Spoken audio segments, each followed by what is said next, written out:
Hello, everyone, and welcome to a very special episode today here on Jump Cut Play. I'm very excited to have with me Mr. Jack Wall.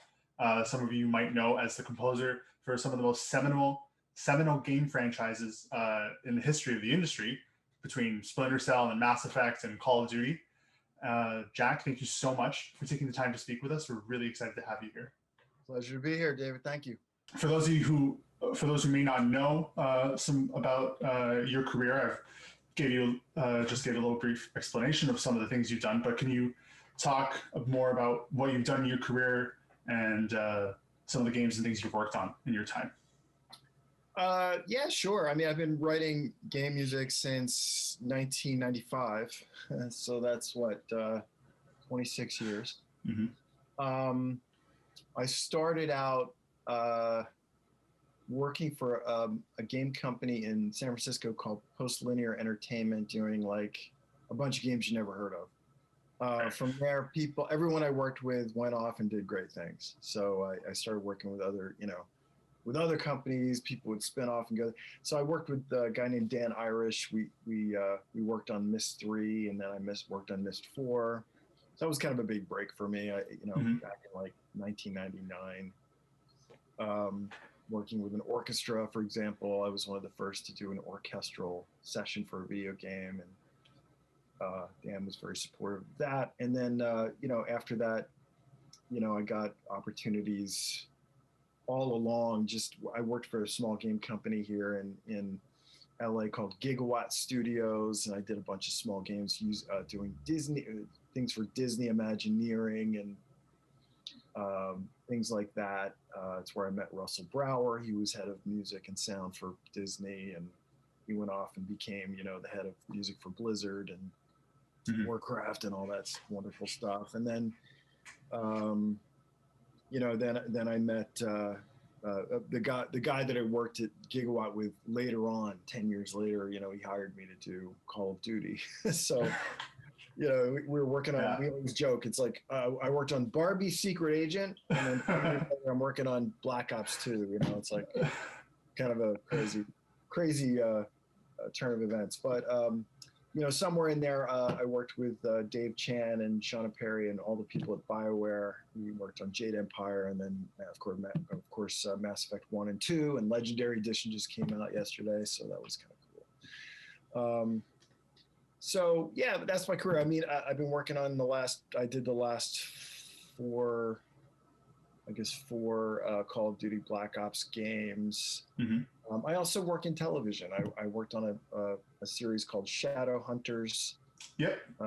Which was a pretty famous, sort of teen, young adult book series. The Mortal Instruments series, right? Yeah. Mortal Instruments, yeah. That was so fun working on that show. I worked on a ton of other series as well, so I'm just, do whatever I can, I enjoy writing music and telling stories with music and that kind of thing. So that's my story. Well, not to make you feel aged at all, but you've been in this industry longer than I've been alive. Yeah. And in that time, like we've already said, you worked on some of the most important games in the industry. But in that process and in your years writing and composing music, has your approach to the work changed drastically? Like, can you look back and it's like, oh, the way I worked on Mass Effect or Jade Empire back in the day, that's not how I work now. Has your process changed or evolved, or has it stayed the same? It's funny you bring up Jade Empire. I think Jade Empire was the last game I worked on in sort of an older way, where they would give you artwork, scripts, that's it. And then you would just write music blind. Like you didn't have anything to write to.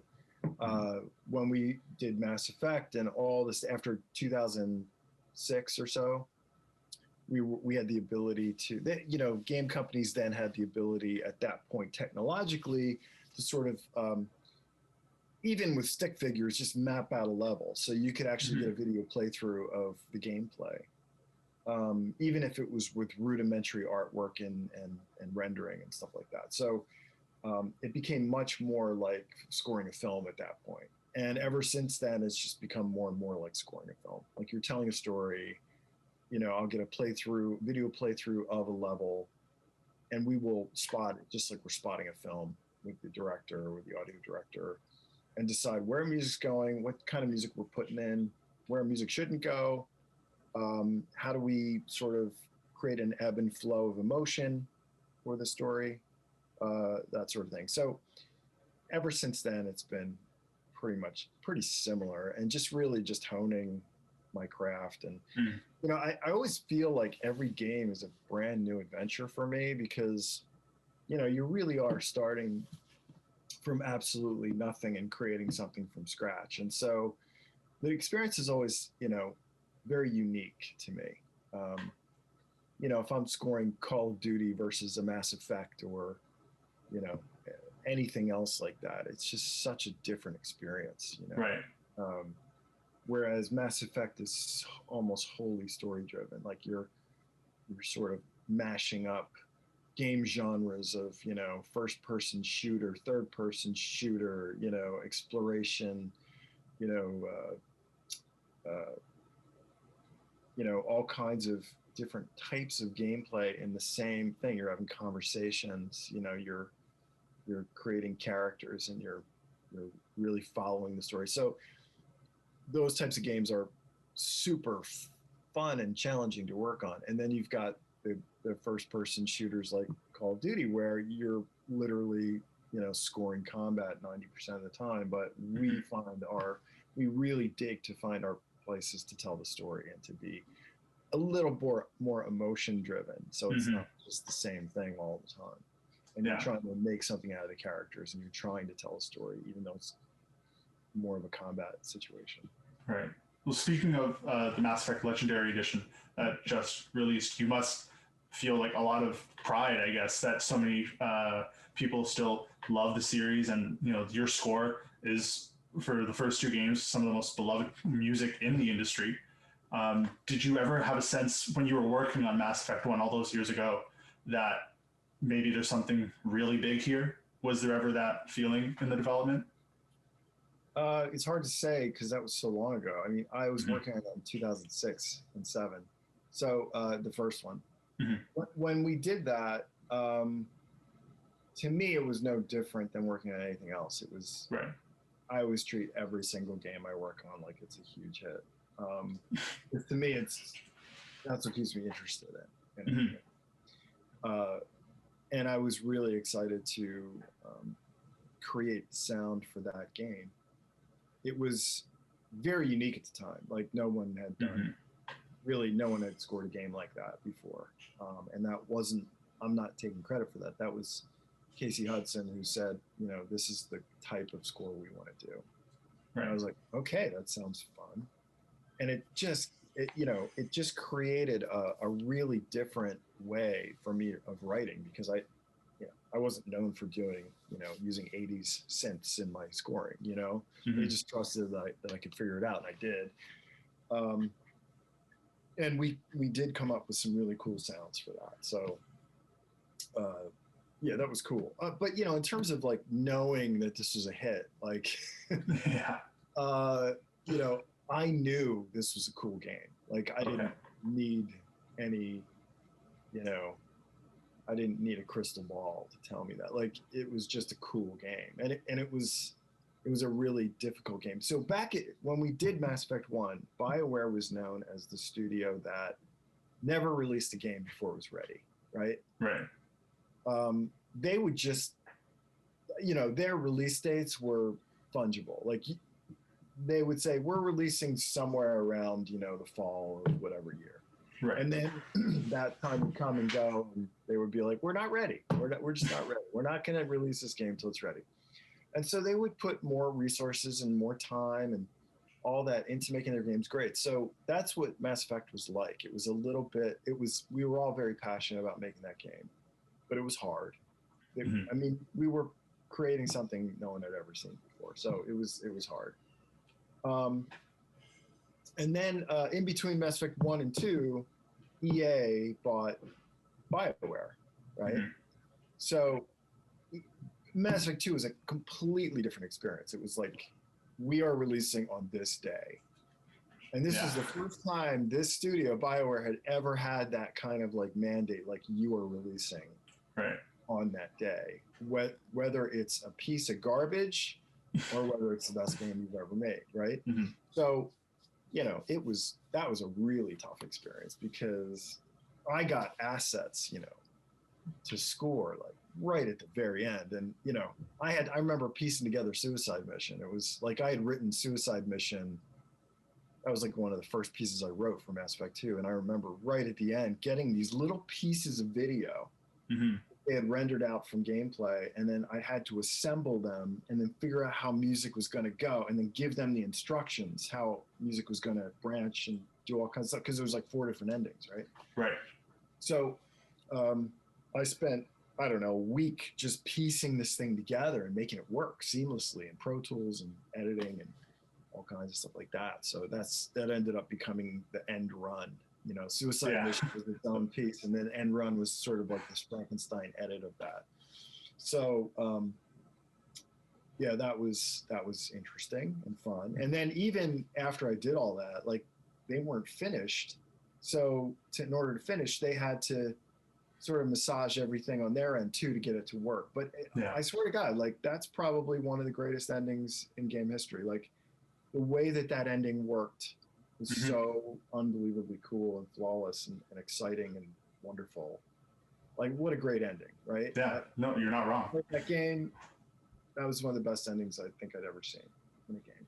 So I think a lot of people would agree with you, really, yeah. to be honest. But it's interesting that you talk about the change between Mass Effect 1 and 2, and just how much of a bigger project it felt like at the time. I wanted to ask you. I mean, Mhm. Mass Effect 2 was a different kind of game than Mass Effect 1. Mhm. There was this thing where you had to go out and gather your cohorts so that Right. you could do the end mission, right? Mhm. And that was always the design from the beginning. And so, and it was a lot of music to write, and there was. I knew from like the reason there's so many composers involved, and the reason they all have credit is because it was just me at first, Mhm. and then Sam came in about halfway through, and then he wrote some important themes, like he wrote the Sovereign's theme, which is really Mhm.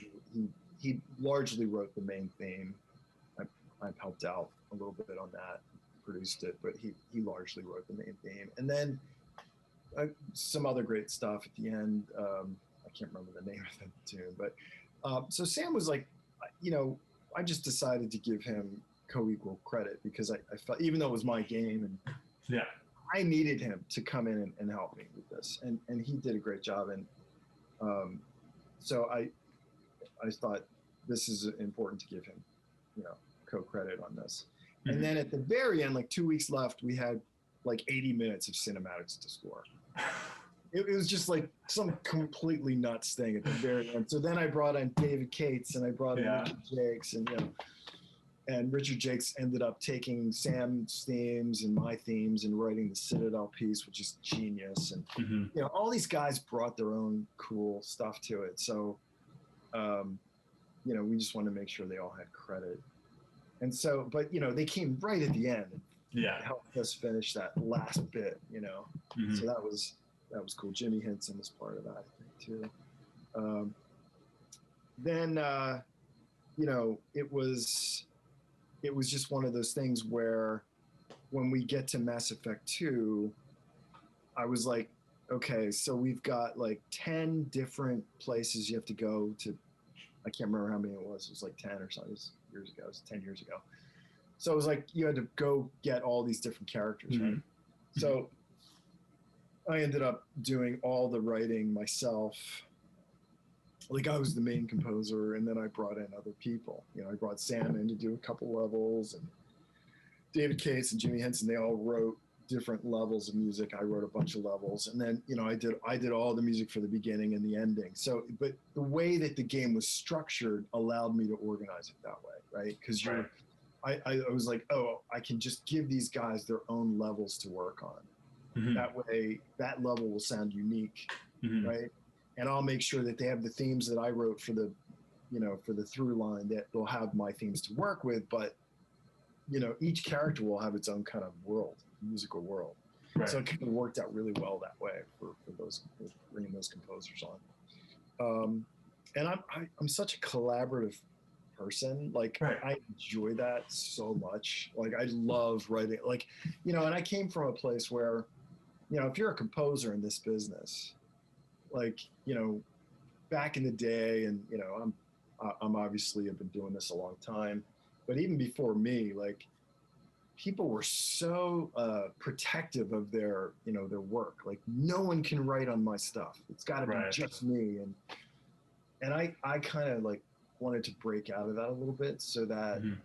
I could enjoy myself more. I'm a social animal. I like being with other people. I like working with other people. I think 1 + 1 is more than 2, so it's like, yeah. I feel like it brings more to collaborate with people. So mm-hmm. I enjoy that collaboration quite a bit. And I take that into almost every project I work on. I just don't collaborate quite as much as I did on most projects that I did at the Mass Effect. But yeah, but I enjoyed working with those guys. They're all super talented. And I thought they brought a lot to it. So, is that that collaborative kind of approach to your work, is that something that you see now in the industry, like across it? Like, do you see more people working that way? Whether you see it or not, it's happening every day. Like, people, a lot of people will hire ghostwriters and they won't really credit them. Right. But anytime you see like an additional music credit, that usually means they brought some help on to do some music they just couldn't do themselves, or right. just need the help, Yeah. And that pretty much happens on every project. Mm-hmm. There's certain composers who refuse to do that, and that's fine too. But that's my style. I like doing that. Right. Well, I wanted to ask as well, because when you moved into first working on your first Call of Duty game, Black Ops 2, Call of Duty was already at the time a massive hit. Was it ever at all kind of daunting? Did you feel any kind of extra pressure when you stepped into that franchise? And do you do you still feel it now? When I did Black Ops 2, I was completely like, I better nail this. Yeah. I better not screw this up. Yeah, and I didn't. I'm really proud of that score. But yeah, there were moments of emotion, like, oh my God, mm-hmm. I'm gonna screw this up. I'll never forget this, and this is no reflection on anything but my own inexperience. Mm-hmm. When we came back from Abbey Road, we did 2 big trips there for that game. And we came back, and my engineer, Joel Iwataki, he's like a really famous guy. He works with like, Brian Tyler and Michael Giacchino, and he's like Michael Giacchino's go-to guy now. But he was working with me on Black Ops 2. I wanted to work with really great people. And I remember the first mixes I got back were terrible. I mean, just terrible. Like, and I started crying. I think I cried. I'm not sure, but I think I did. And my wife said to me, well, tell him what's wrong with it. Just work with him a little bit. He doesn't know what you want. And so I just calmed down, went back to him and said, hey, can you change these things? I'm feeling this, I'm feeling that, blah, blah. And then the next mix I got back was great. It was like, it's exactly what I wanted. And that happens like every time. I realized that, okay, every time an engineer starts a mix, it starts at a place where he's got everything going, but it's not perfect yet. It's not even close to perfect. Now he wants to know he or she wants to know what you want to do with this. Right. And then they take it to the next level with you. Right. So like for some reason, because there was a lot of money on the line, we had spent a lot of money, and I just was like, I felt really, really,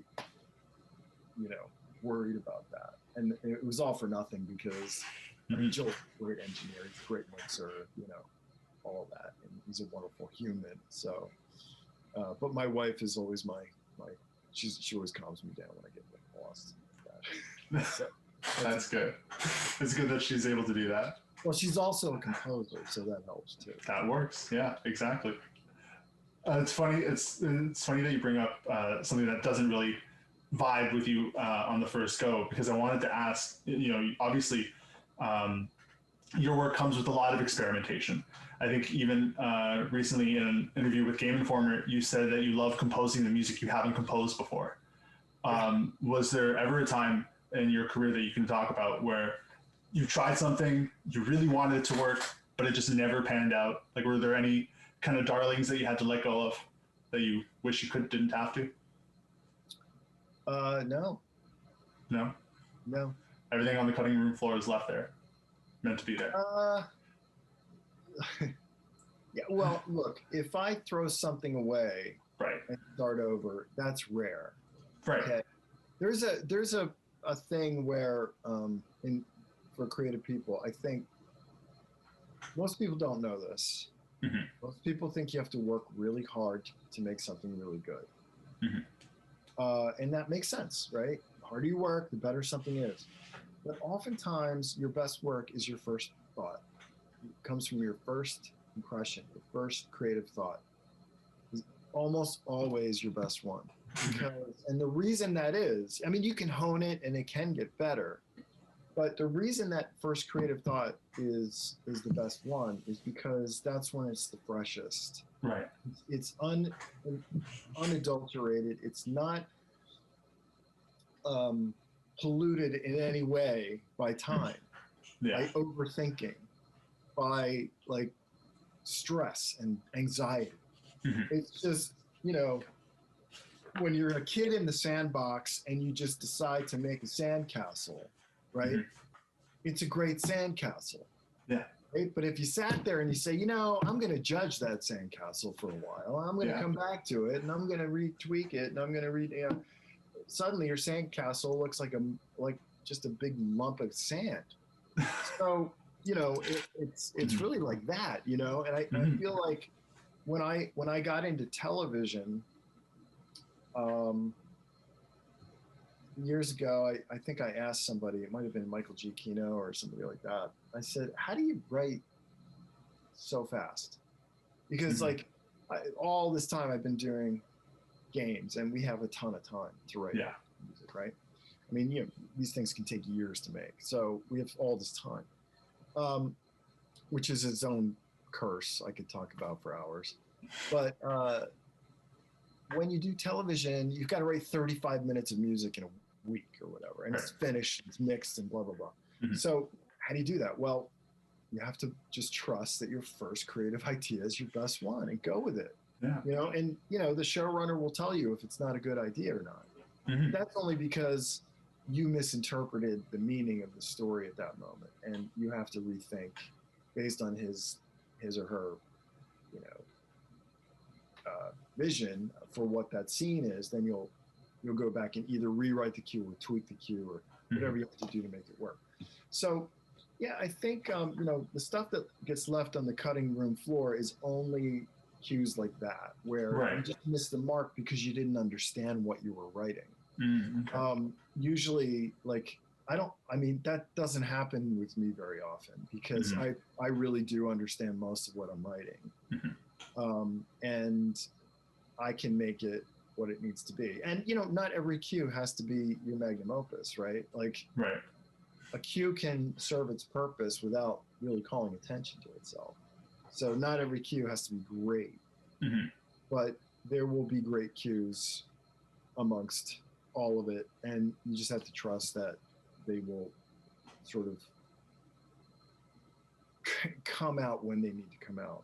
If you're writing a theme or sometimes it's tough when somebody says, okay, write the theme now, like, oh shit, I have to write what everyone is going to be considered. What if it's another Mass Effect? What if it lasts for 20 years and people have this shitty theme that I wrote in their heads, So you stress a little bit about that, but again, you got to just trust the process and just Hmm. trust yourself to come up with something that is really good. And I always find when I'm writing themes, they're like my favorite thing to write because they are challenging, but they're also like a good chance to just let loose and write something that just sounds really cool, you know. Yeah. So that's a really a fun process for me. That's really cool to hear about personally. One thing I also wanted to ask you, because I'm always curious about it. You've worked on projects of all sides. Is there anything that you've learned from one of your smaller projects, perhaps, that you were able to like take and it was ended up being a big influence for one of the larger things that you've worked on? Hmm. Probably. I can't think of any right now, That's okay. but I mean, I feel like I learned something on every project, no matter how big or Right. small it is, you know. And I don't treat a small project like it's a small project. Yeah, of course. The exact same. The Mhm. only difference might be, oh, I don't have as much budget to play with. I don't have as many Got it. musicians, or I can't work with an orchestra on this one, or. But sometimes that's cool too, because then you're like creative constraint. Okay, so Hmm. I'm going to use synthesizers and maybe two musicians. How cool can I make that sound? You know, Right. um, and those creative constraints can produce some gems. So you know, I'm all over all that. It's just fun. Right. I recently did two projects in a row that were like really short. They were like one was 6 minutes and one was 8 minutes of music. Hmm. And it was, you know, the first one was for an online kind of role playing game that was almost had no music in it. So it was all just the introductory theme and while you're putting your character together and stuff like that. Hmm. Win and loss stingers, things like that, because there's no music in the game. Yeah. But they just threw so much money at it. They just like I had a full choir, an orchestra, you know, any musicians I wanted to hire. It was just crazy thing where you know I'm working on this 6 minutes of music. It's a theme and like two other pieces of music or something, and it was Right. crazy how much money I was able to use to record everything, Hmm. and you know came out great. And then the next week I had another one like that. Um, and it was a similar situation. So, I get all kinds of opportunities to write, really big music sometimes. Right. But sometimes I really like writing smaller music. You know, Right. I mean, look at just we're talking about Mass Effect. Look at Vigil. Like Vigil was the Mm. main thing, right, for Mass Effect. That was the most unexpected hit piece of music I ever wrote in my life because it, I didn't write it for the menu. I wrote it Right. for the Prothean archives on Ilos, I think. And while you're walking through there, and it plays there Hmm. too, but you walk through this tunnel, and there's these it's like a mausoleum, and there's these, Hmm. sarcophagi everywhere. And I just wanted to write this really uh, um, reverent piece of music, sort of in that sort of Irish scale, Yeah. and and I did that really simply, and then at the last minute, the game designers decided to put that as the menu piece, and we had a theme, that was going to go in the menu, Yeah. but we didn't use the theme there. We just used this Vigil piece, and it changed the vibe of the entire game. And it's this really simple piece of music that everyone loves, and yeah, it's just really that was really cool when that happened. I was so surprised by that. That's that's again very cool to hear about. I'm a big Mass Effect fan and a massive fan of your work. Really, over the years, I've played a lot of the games that I've been here. I've been listening to your music for a long time. It's Yeah, pretty yeah. much the long and short of it. Nice. So I'm extremely curious. I'm sure you can understand where your music influences come from. Is there a big, like a main artist or genre that you really pull from, or is it just kind of whatever you're listening to at the time? Yeah, that's a really interesting question. My influences are more come from more come from 70s, 80s, Hmm. music because that's where I grew up, and Mhm. as we all are influenced by that. You know, music back then was more progressive than it was like pop, Mhm. and so there was a lot of twists and turns in the music that you wouldn't expect to hear today. Today's music is so formulaic Mhm. in its construction. Like, but back then, sort of anything you could have a 15-minute opus, and it was just and it got a Vita or something. You know what I mean? Like Yeah. it was, whatever, or even like Bohemian Rhapsody, or Yeah. you know, things like that. You just don't ever see anymore. They don't happen anymore. And Yeah. so I just love how much permission people gave themselves to write music back then. And that's probably my biggest influence, is that I can write whatever I want. I really enjoy multiple time signatures sometimes, just to, I kind of feel the music as I go, and I just kind of write that structure first sometimes. Mhm. And then I write into that structure, and it becomes this really interesting piece of music. So I don't know. I mean, that's probably part of it. But like, Peter Gabriel Right. was a huge influence on me. I just loved everything he did. Got to meet him once at his studio. Wow. I got there and they were mixing Red Rain and 5-1 surround with Kevin Killen, who had worked with as an assistant engineer in New York City. And so we met him again. And it was like, I'm sitting like right behind Peter Gabriel, listening for the first time to a mix that's not even finished yet of Red Rain, Mhm. which is from the So album in 1986. And this was like 2004 when we were talking to him. He was working on, he was contributing a song to Mist 4 Revelation. So Ubisoft flew me in to meet him and talk about that. And I got to hang out with him for an afternoon and sit there and listen to as he was taking notes on Red Rain. It was just insane. Like, who gets to do that? Like, that was one of the greatest moments of my life, to this day. So yeah, I mean, my influence, I'm not like a lot of people who, oh yeah, this person, like these are all my Mhm. influences. Like, I didn't grow up listening to film music. Like, that Right. wasn't, of course, everyone in my age group grew up with, I was a teenager when Star Wars came out. Right. So, you know, but I wasn't like, oh, that music from Star Wars, I want to become a film composer. That wasn't who Mhm. I was. I was more into music, like Mhm. not film scoring. I sort of fell into scoring for games accidentally because I become a sound engineer, Mhm. and I had worked in the studio as a producer, producing music. And, eventually over time, I started arranging things, and suddenly it was time to try to compose something. Yeah. And so I sort of fell, and somebody gave me an opportunity to write for a game. And, back then it was like, hey, I know somebody who plays guitar. Let's get him to write the music. It was kind of informal in the game Yeah. that way. So I got experience and opportunities that I don't think you could get today. You'd have to be much more trained Mm. to get that first opportunity than I was back then. So Mhm.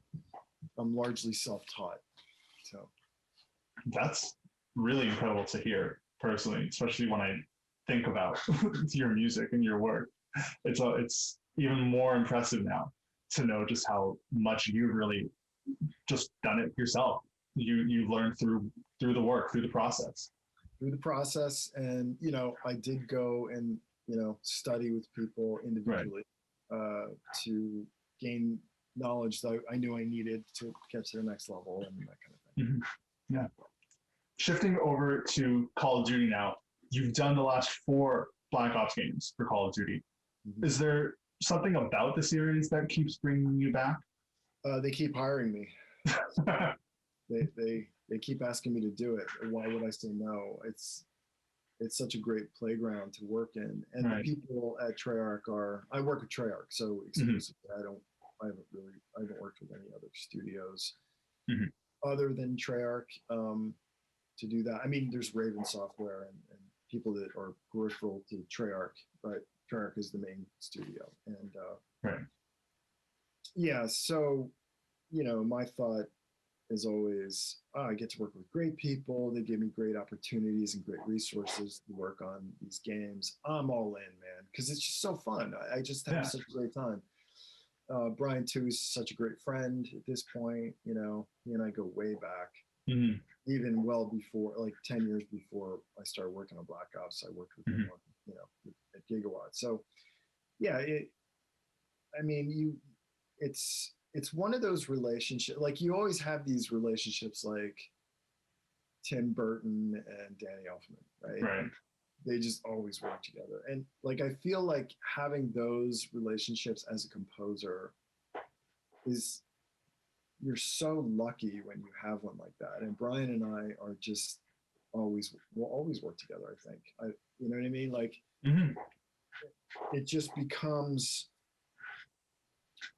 this beautiful relationship that is a hugely creative one, as well as just a good friendship. So yeah, I mean, that's where that's at. Like I expect I'll work in the next Call of Duty Black Ops game, and if not, I'd be surprised. But so would I, to be honest with you.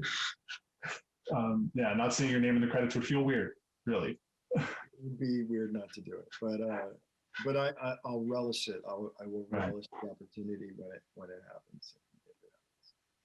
I'm curious, how different is your approach to scoring multiplayer versus single player? Like you're not telling the same kinds of stories that you're telling in multiplayer through the music. So I just want to know, like, how do you approach that, and how do you find a way to still tell stories in multiplayer? Well, we don't do that at all. Right. Okay. We just write cool music. We just write music that makes you feel cool. That's all we do. And their music sets, they're all 4.5 minutes long. Roughly. There's the when you're putting your character together, there's sort of the underscore piece that's the longest piece. Then there's the win, lose, draw, stinger, and then there's these different just wrote pieces of music you have to write for each set. And we do, I think for Cold War we did like 5 sets. I think for Black Ops 4 we did 7 sets. Right. And to be honest with you, what I like to do is I like to work with other composers on those, because I find that, like the cooler we can make those sound, the better. Right. But they're not, because they're not story driven, they're less interesting for me personally to write. Okay. Because I'm all about story and pushing story forward. These are more just about cool sound. So I look for people who have great sound, and then I'll give them my melodies, my themes, and I'll have them work in certain constraints, and then I'll go back and forth with them maybe 3, 4, 5 times until I feel like I'm more of a producer of those, like the creative director, producer of those sets. I do a number myself. I do at least 2 or 3 myself, but I'll have other guys do them because I think it sounds cooler. It's like, rather than having me do all of it, I will lose interest. I'm just being honest. I'll lose interest in those. I won't deliver the best it should be. And so I hire other people and they will kick ass on them. And so we'll have 5 great sets instead of just 2 great sets or whatever. So,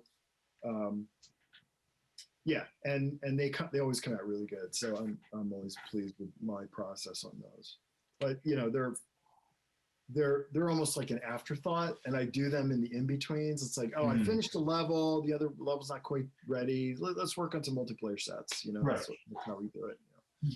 Because the weirdest game in the world is Call of Duty, because you've got zombie mode, you've got single player campaign, you've got Warzone, you've got there's no music, and then you've got multiplayer, right? So it's like all these different types of gameplay in the same disc. It's so different in those games that way. So my focus is single player. That's where I put all of my effort, almost 99% of my effort. And then there's multiplayer, which is like I can fit that in the in-between. Yeah. Well, it's interesting that you talk about bringing in other composers and stuff, because I know recently in an interview with Spin, you talked about how you love the competition that you see now in the industry. You love how there's a lot more composers that are doing some incredible work. In your opinion, because I know you also play games as well when you can, is there something that you've played or heard in a game recently that you pointed to and said, "Wow, that's pretty incredible"? Yeah, Metamorphosis blew me away. Okay. Like Gary Scheinman and um, uh, Mikhail Struinsky. They did great work on that. Just beautiful work. Just blew me away. Yeah. Game of the year.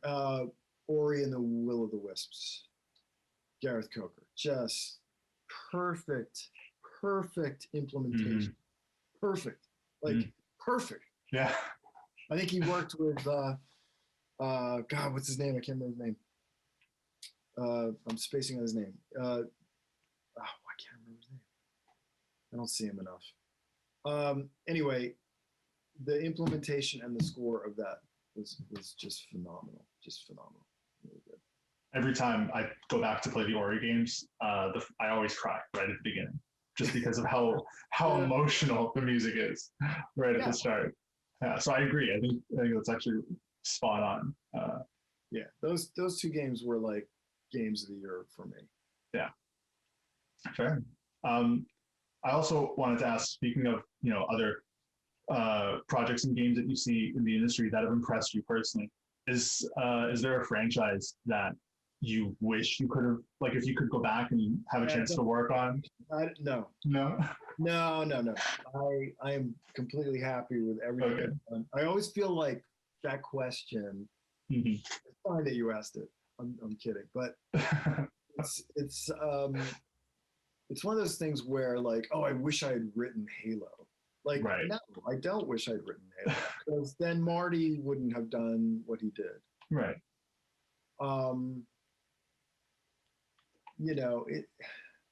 I wish I'd written, Greg Edmondson's themes from, whatever. And it's like, no, because then Greg wouldn't have written them.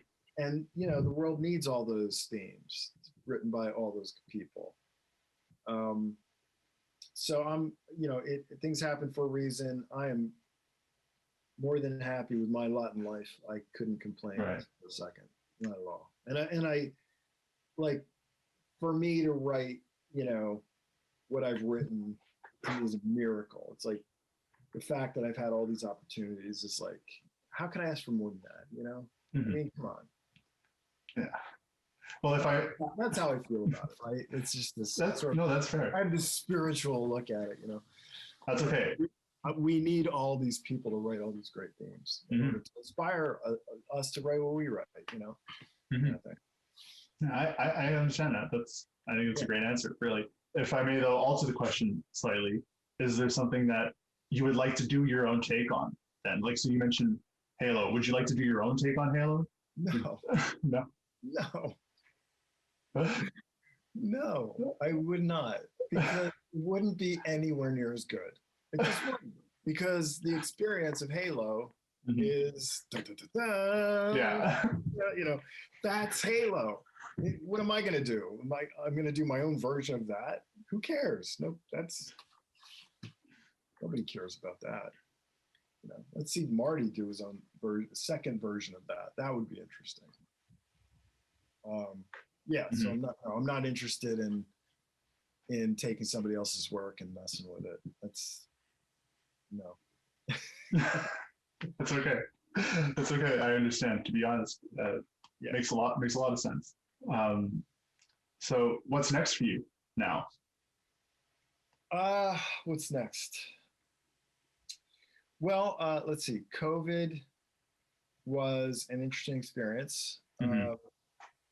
We were in the middle of production last fall, or last spring, I guess, spring, summer.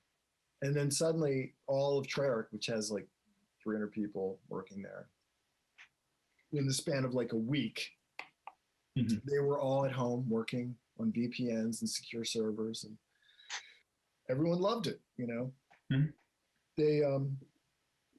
They had a great time working from home. They got to see their families more. They got to have more life in their day rather than having that 3 to 4 hour back and forth commute every day Yeah. to the office. It changed people's perspective on where they work from. And so I am currently building a studio in Portugal, and I'm going to spend half the year there and half the year here. That's what I'm going to do. Wow. That's incredibly exciting.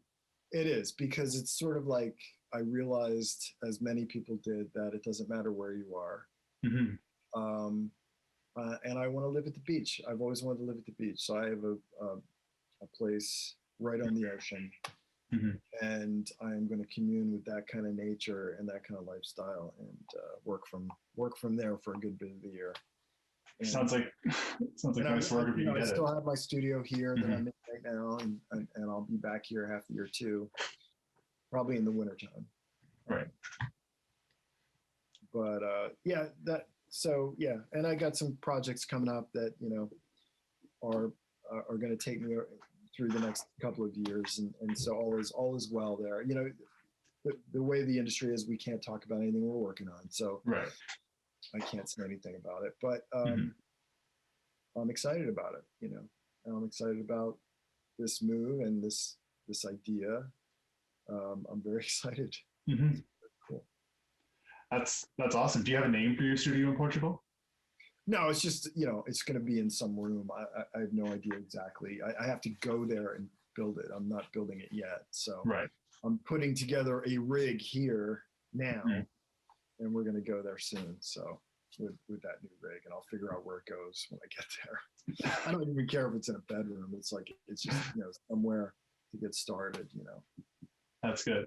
And then I'll go from there, whether I rent a place out or lease a place or whatever I do. I don't know yet. We'll see.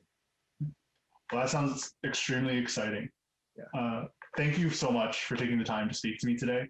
I really appreciate your honesty and your candor in answering all my questions. My pleasure, David. Anytime. Thanks so much.